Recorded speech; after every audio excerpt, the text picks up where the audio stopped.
थांब राजवर्धन, काय करतोयस कळतंय का तुला? का बघतोयस असं तू? हे बघ, तुझ्या बेजबाबदार वागण्याला मर्यादा नसली ना तरी माझ्या सहनशक्तीला मर्यादा आहे. पण राज, देवाचा अपमान केलेला मी अजिबात सहन करणार नाही, कधीही नाही.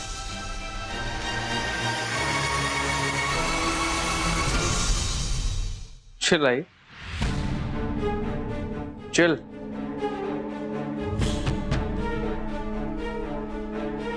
तुझ्या फिलिंग्स पोचल्या माझ्यापर्यंत, पण आत्ता जसा तुझ्या देवासाठी स्टँड घेतलास तेव्हा कावेरीसाठी नाही घेतलास तू. आत्ता कळलं तुला मला काय खूप प्रयत्न.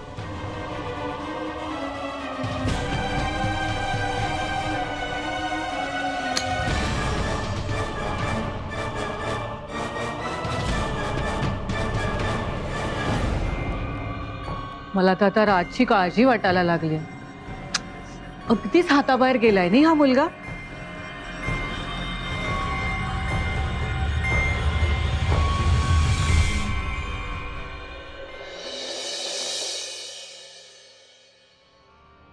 ताई ताई, अगं ऐक ना, असं काय करतेस?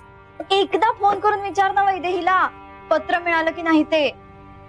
ताई, हवं तर मी तात्यांचा फोन आणून देऊ का तुला? नको अगं ताई, त्याशिवाय कसं कळणार आपल्याला की पत्र पोहोचलंय की नाही ते? वैदेही फोन करून सांगेलच ना पत्र मिळाल्यावर. आणि विषय असा आहे की परत फोन केला आणि पत्र मिळालं नाही असं कळलं तर माझा अपेक्षाभंग होईल. त्यापेक्षा राहू दे. बरं ठीक आहे, पण मग एक काम कर, आईचा फोन ठेव तुझ्या जवळ. आई, तुझा फोन कुठे आहे? हा ताई, हे बघ, हा फोन ठेव तुझ्या जवळ. कशाला? अगं, मी जेव्हा तू लिहिलेलं पत्र पोस्ट करायला गेले ना तेव्हा त्याच पत्रात खाली आईचा फोन नंबर पण लिहिलाय. आणि असंही लिहिलंय की तुम्हाला पत्र मिळाल्यावर जर फोन करायचा असेल तर या नंबरवर करा. त्यामुळे असंही होऊ शकतं की पत्र मिळाल्या मिळाल्या या नंबरवर फोन येऊ शकतो. त्यामुळे जसा फोन येईल तू लगेच उचल आणि बोल. ठीक आहे, येईल का पण फोन? येईल.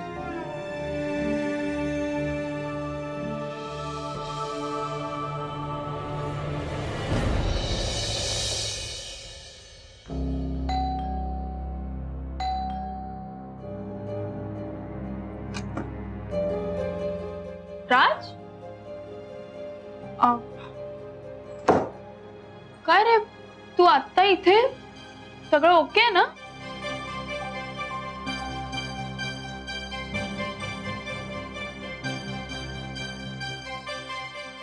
राज, काय झालं? नाही, सगळं ओके. ऍक्च्युली मी इकडे येणार नव्हतो, पण एका मीटिंगला निघालो होतो. अचानक इकडे आलो, म्हणजे सोसायटीच्या गेटवर आल्यावर माझ्या लक्षात आलं की मी इथे आलो.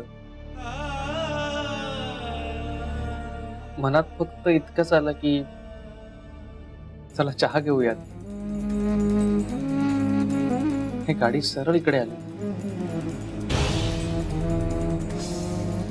मी ठरवून सुद्धा माझ्या आयुष्यात मी स्पेस, हे घर डिलीट करू शकत नाही.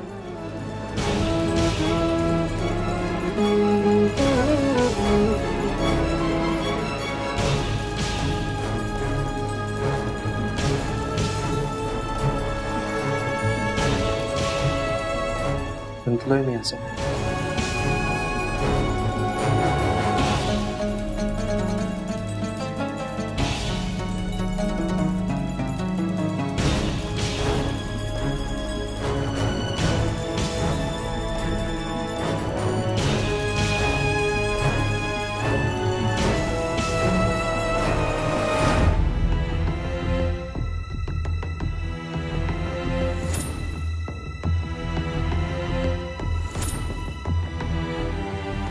तुमचीही कधीतरी घुसमट होत असेल ना, मनातलं काही सांगायला जमत नसेल, तेव्हा तुम्ही गिटार वाजवून ना मोकळे होऊ शकता.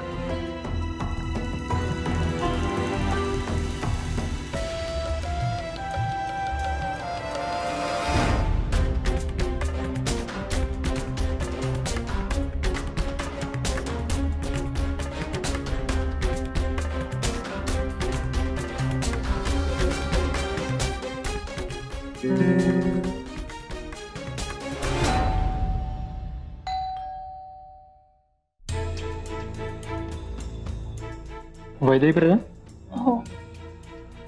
अमृत सांग मॅम.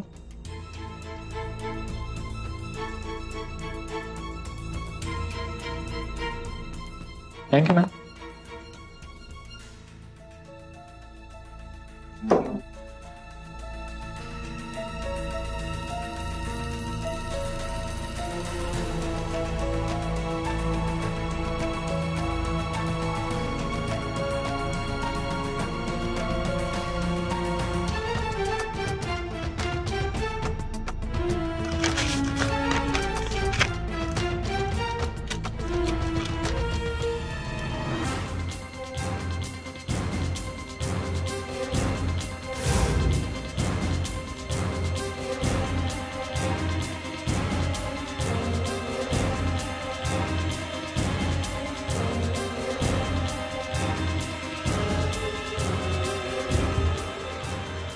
राजवर्धन सर, हे मी तुम्हाला पाठवलेलं दुसरं पत्र.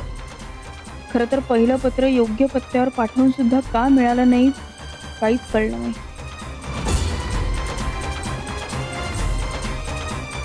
असो, पत्र दुसरं असलं तरी भावना मात्र सारख्याच आहेत. राजवर्धन सर, मला माहिती आहे तुम्ही दुखावल्या, तुम्हाला खूप वाईट वाटत असेल, पण हे असं जरी सगळं असलं तरी आपल्यातलं नातं एवढ्याशा घटनेमुळे संपून जाऊ शकत नाही.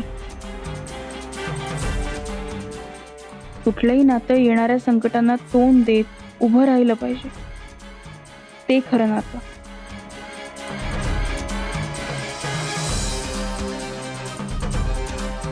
भलेही आपल्यात अंतर असलं तरी मी कायम तुमच्या सुखाचा हिताचा विचार करीन. विश्वास ठेवा.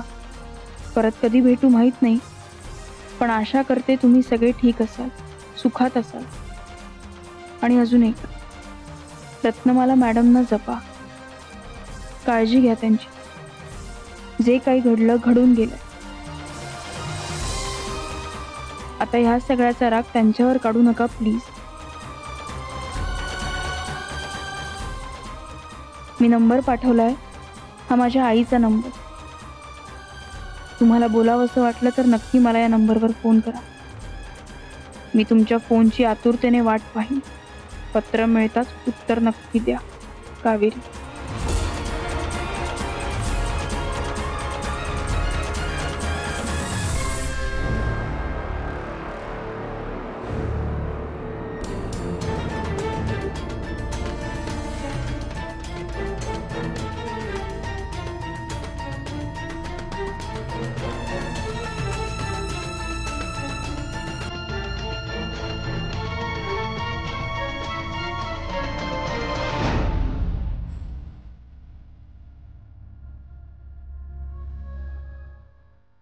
ताई, आला का फोन?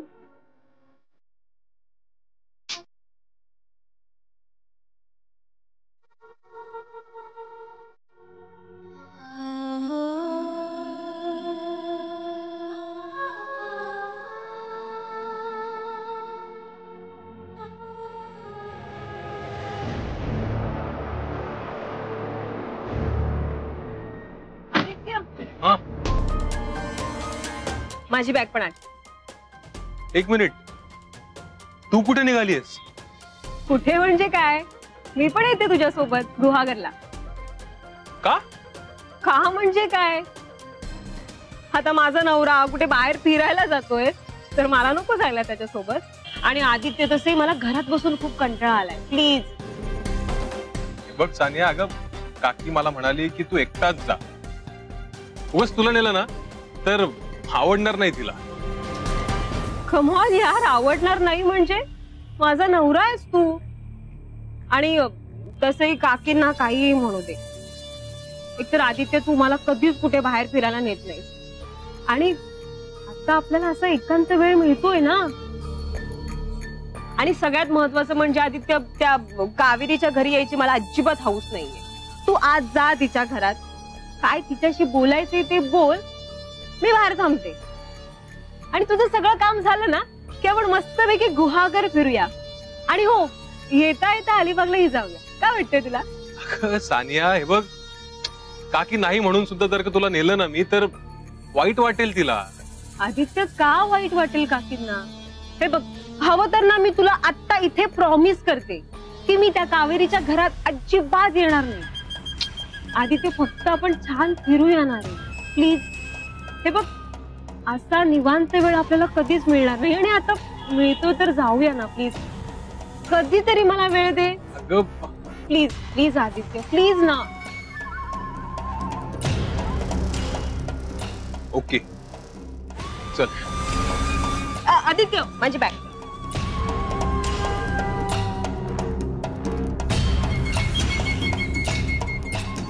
बस.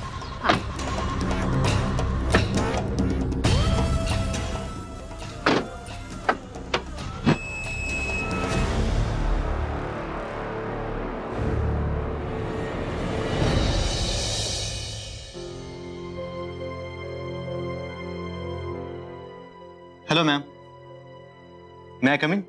अरे जयराम, ये ये ये. बस ना. या. हा, काय कसा आहेस? मी मस्त आहे. तुम्ही कशा आहात? मी बरी. काम कसं चाललंय तुझं? काम छान चाललंय. नुकताच आता एक नवीन प्रोजेक्ट सुरू केलाय. जयराम, तू आणि राजवर्धननी एक बिझनेस सुरू केला होता ना? त्या बिझनेसचं कसं चाललंय? सगळे प्रोजेक्ट अप्रूव्ह झालेत. आता फक्त काम सुरू करायचंय. पण मॅम, हल्ली राज कुठे असतो काही कळत नाही. हाती सापडतच नाही. तो नसल्यामुळे बऱ्याच गोष्टी पुढे ढकलाव्या लागतात. जयराम, खरं तर त्याच विषयी बोलण्यासाठी मी तुला इथे बोलवलंय. काय ना, तू ना राजला जरा कामात गुंतवून ठेव. माझी खात्री, एकदा का राजने कामाचं मनावर घेतलं ना, तर ते काम तडीच नाहीपर्यंत तो मागे हटत नाही. सध्या जरा त्याचं दारूचं व्यसन वाढलंय. तू जरा त्याला कामात गुंतून ठेवण्याबद्दल जर त्याच्याशी बोललास ना, तर. मॅम, मी लाख सांगेन, पण त्याने ऐकायला हवं ना. आता तुम्हाला तर स्वभाव माहितीच आहे त्याचा. बरोबर आहे तुझं. हे बघ, तू काहीतरी करून त्याला कामात गुंतवून ठेव. तुम्हाला कशी मदत करता येईल ते मी बघेन. ऍक्च्युली माझ्या डोक्यात एक कल्पना आहे. ती जर वर्क झाली ना, तर माझी खात्री आहे राज तुझ्याकडे नक्की येईल. आणि तो आला ना की तू एका पाठोपाठ एक त्याच्या कामांच्या जबाबदाऱ्या घ्या. तो ना कामात दडून गेला पाहिजे. माझ्यासाठी करशील का प्लीज एवढं? ओके, तुम्ही सांगताय तर मी नक्की बोलेल त्याच्याशी. मी करतो फोन त्याला. हो. येऊ?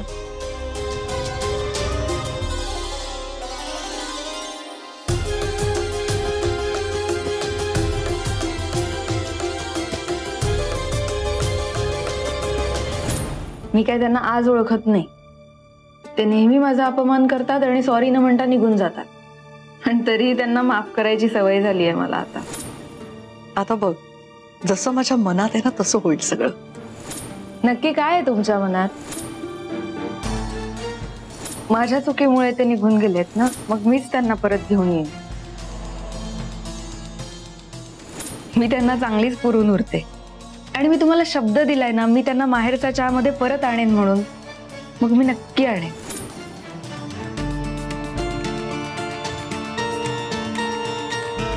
आणि आणि त्यांना शिस्तीचं महत्वही नक्कीच पटवून देईन.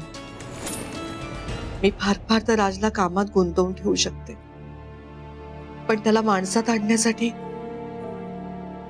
तू इथे हवी आहेस कावेरी. तुझं इथं येणं खूप गरजेचं आहे.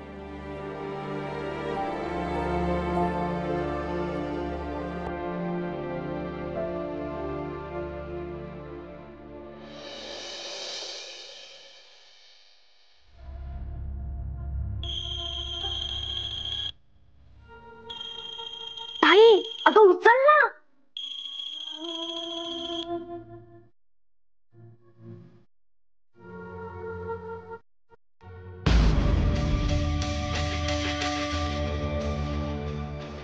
नाही, नको, काही गरज नाहीये त्याची. काय ग, कुणाचा फोन आहे? बँकेतून फोन आहे लोन घेण्यासाठी. हॅलो, तुम्हाला काही वेळ काय आहे की नाही हो? कधीही फोन करता तुम्ही. एवढ्या रात्री कोणी फोन करता का? मुळात एवढ्या रात्री लोन लागतं कुणाला? आणि आम्हाला जर लोन हवं असेल तर आम्ही तुम्हाला फोन करू ना, तुमच्या दाराशी येऊ. तुम्ही कशाला फोन करताय लोन घ्या करून?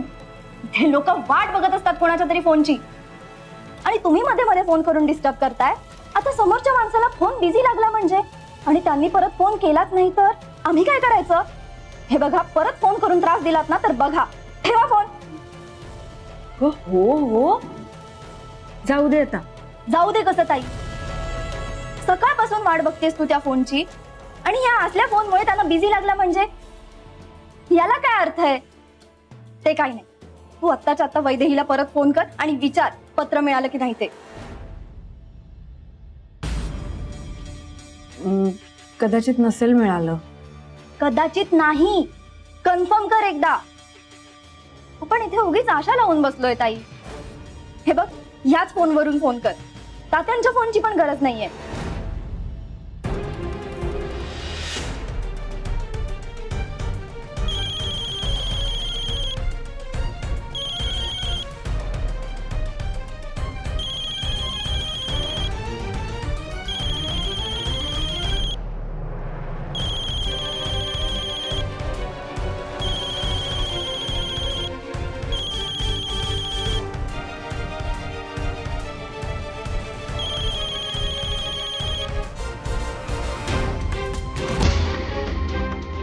काय झालं? कट केला. बिझी असेल.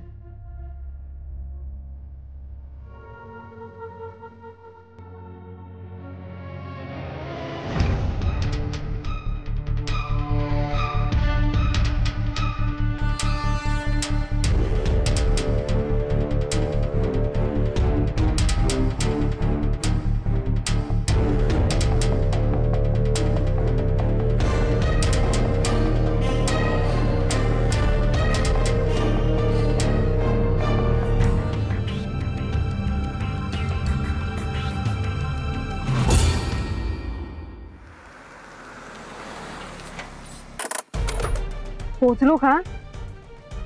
हेच घर आहे का?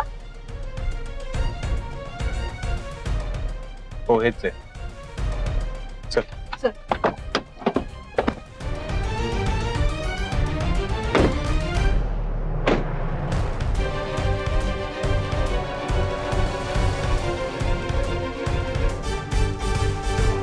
बोला. कावेरी आहे का? कोण आपण? मी आदित्य मोहिते.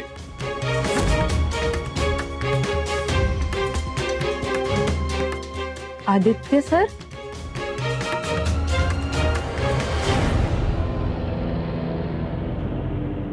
तात्या, हे राजवर्धन सरांचे चुलत भाऊ.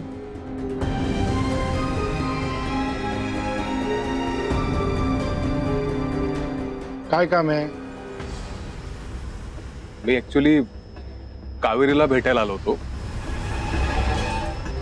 नाही म्हणजे माझ्या मनात दुसरा काही उद्देश नाहीये.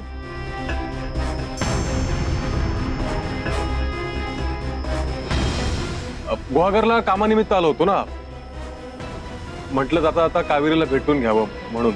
हे बघा तात्या, ते मला भेटायला आले,